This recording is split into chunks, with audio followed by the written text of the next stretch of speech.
తెలంగాణ రాష్ట్రంలో మార్చి నెలలో ఉమ్మడి ఆదిలాబాద్, నిజామాబాద్, కరీంనగర్, మెదక్ సంబంధించి పట్టభద్రుల ఎన్నికలు జరగనున్న సందర్భంగా ఉమ్మడి మెదక్ జిల్లా, ప్రస్తుత సంగారెడ్డి జిల్లా నారాయణఖేడ్ నియోజకవర్గము కంటి మండలకు సంబంధించి పట్టభద్రుల ఎమ్మెల్సీగా ఒక తెలంగాణ పోలీసు ఉద్యమకారుడిగా నేను నిలబడతా ఉన్నాను. ముఖ్యంగా ఈ తెలంగాణ రాష్ట్రంలో ఉద్యమకారులకు, కళాకారులకు, అమరవీరుల కుటుంబాలకు గత 10 ఏళ్ళు ఈ ఒక్క సంవత్సరంలో ప్రభుత్వాలు పట్టించుకోకపోగా, న్యాయం చేయకపోగా, మరి అభివృద్ధి సంక్షేమ పథకాలు కూడా అమలు చేయనటువంటి పరిస్థితుల్లో ముఖ్యంగా ఈరోజు ఉద్యమకారులకు న్యాయం చేయాలి, అమరవీరుల కుటుంబాలకు న్యాయం చేయాలి, తర్వాత కళాకారులకు న్యాయం చేయాలనే ఉద్దేశంతో ముఖ్యంగా పట్టభద్రుల యొక్క సమస్యల మీద పోరాటం చేయడానికి, పట్టభద్రుల సమస్య మీద పోరాటం చేయడానికి ఒక తెలంగాణ పోలీసు ఉద్యమకారుడిగా ఈ కంటి మండలం నుండి ఇక్కడ కర్ణాటక, ఇక్కడ మహారాష్ట్రకు బార్డర్ ఉన్నటువంటి మరి ఇక్కడ జుక్కల్, నారాయణఖేడ్కు సంబంధించి ఇది చివరి కాన్స్టిట్యున్సీలు తెలంగాణకు. ఈ గడ్డ నుంచే ఈరోజు మరి ఏది పట్టభద్రుల ఎమ్మెల్సీకి సంబంధించి నిలబడుతూ ఉన్నాను.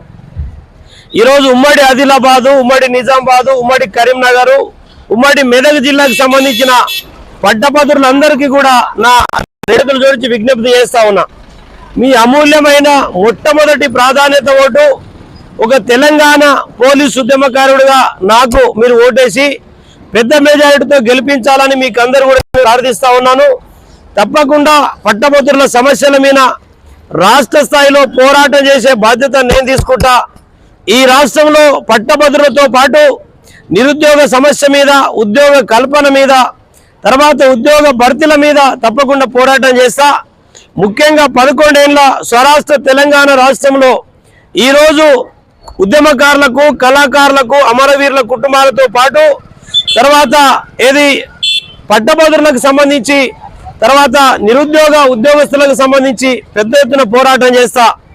దయచేసి మరి పోరాటం చేసే నాలాంటి వ్యక్తులను ఆశీర్వదించాలి, నాలాంటి వ్యక్తులకు మీరు దీవించాలి. పెద్ద ఎత్తున మెజారిటీ తోటి నేను మీకు గెలవకపోవచ్చు. సోషల్ మీడియా ద్వారా ప్రతి ఒక్కరు, నా వీడియో విన్న ప్రతి ఒక్కరు కూడా దయచేసి మార్చి నెలలో జరగబోయే ఎన్నికల్లో మీ మొట్టమొదటి ప్రాధాన్యత ఓటు నన్ను వేసి గెలిపించాలని మీకు అందరూ కూడా ప్రార్థన చేస్తూ, ముఖ్యంగా ఈ రాష్ట్రంలో ఎంతో మంది మరి భూస్వాములు కానీ, రియల్టర్లు కానీ, లేకపోతే స్వార్థపరులు కానీ మరి ఈరోజు పట్టభద్రులకు మేము న్యాయం చేస్తామని వాళ్ళు వస్తారు. వాళ్ళకు ఉద్యమ నేపథ్యం ఉండదు, వాళ్ళకు సామాజిక నేపథ్యం ఉండదు, వాళ్ళకు పోరాటం నేపథ్యం ఉండదు.